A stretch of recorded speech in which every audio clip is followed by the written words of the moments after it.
Grzebowilk, au cœur de la campagne polonaise, était encore il y a 2 mois un village sans histoire, avant l'arrivée de ce chantier. Seuls les employés peuvent y accéder, mais de loin on peut deviner les rotations de la foreuse. Cette entreprise a refusé de nous parler, mais comme beaucoup d'autres, elle est à la recherche de schiste, une roche spécifique qui renferme du gaz. Il n'y a pas de différence chimique entre le gaz de terre et le gaz de schiste. Simplement, le schiste est une roche quasi imperméable qui laisse passer très peu d'air et dans laquelle le gaz se retrouve emprisonné.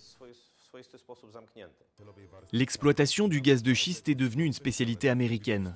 Après le forage, la roche est fissurée par pression hydraulique pour faire sortir son contenu. Aux États-Unis, la moitié de la production totale de gaz vient de là. Selon des études, les gisements de schiste en Pologne s'étendraient en diagonale sur 650 km de la mer Baltique au sud-est du pays et atteindraient 5,3 milliards de mètres cubes. Si les réserves sont aussi grandes qu'on le pense, la Pologne pourrait devenir un pays gazier autonome pour les 100, 200, voire 300 prochaines années. Depuis 2 ans, les grandes compagnies gazières mondiales affluent en Pologne pour explorer le sol. Chaque forage peut coûter jusqu'à 20 millions d'euros. Au total, ce sont pas moins de 5 milliards d'euros qui pourraient être injectés dans l'économie polonaise, rien que pour la recherche de gaz.